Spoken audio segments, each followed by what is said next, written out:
For a long time, I've wanted to keep bees, but I've never had the space for them until now. So today, I'm going to attempt to get these bees into this box.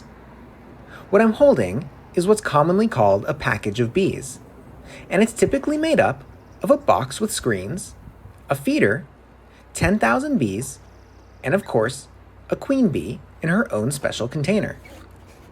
The first thing I'm going to do is remove some frames from the hive to make room for the bees. I'll take out about 4 frames, which I'll place on the frame holder attached to the hive stand. This keeps the frames off the ground so they don't pick up any unwanted hitchhikers. Next, I'll use this sugar water to spray the bees, which will hopefully keep them calmer. The idea here is that they'll be busy licking themselves to get the sugar water off, so they won't be as likely to fly around. At this point, I'm ready to remove the feeder, and I'm actually feeling a bit nervous now. So I decide to stall for just a second longer, and I spray the bees one more time. I'm now going to attempt to shake the bees from the box, out of the hole in the top, into the hive.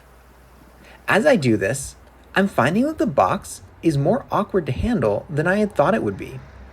It's a little too large to comfortably grasp, and I'm trying to figure out the best way to hold it. But ultimately, I get a grip, and I manage to shake most of the bees out.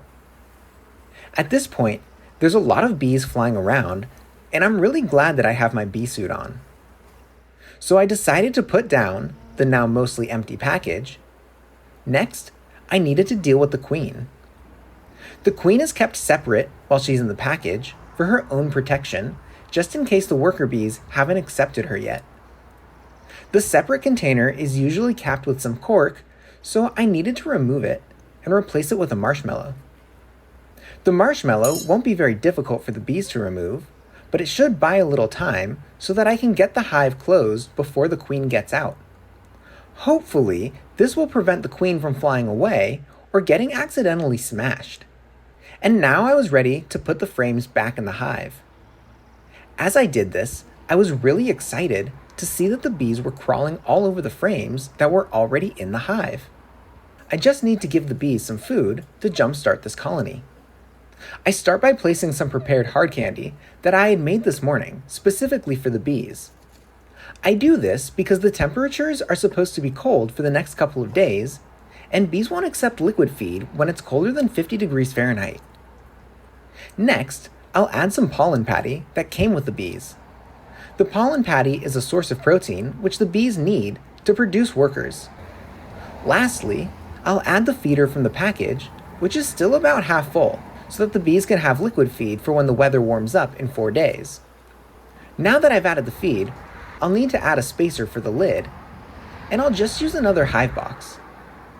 Finally, I can place the top board and the hive lid back on the hive, and this installation is almost complete. I'll put the package in front of the hive to allow the remaining bees to find their friends, and I'll check on it again in about an hour. Before I left, however, I took a moment to observe the bees, and what I saw was really interesting. The bees were lifting their abdomens in the air and fanning with their wings. This behavior spreads something called the Nasonov pheromone, and it attracts bees to join the hive. After returning a few hours later, the package was nearly empty, and I decided to remove it. At this point, the package had been successfully installed, and all I needed to do now was wait 4 to 7 days before I could check on them. I'll be giving weekly updates on these bees as we progress through the season, and if you want to watch them grow each week, or if you like this video, please subscribe to the channel or leave a comment down below. I hope to see you next week for the first update on this hive.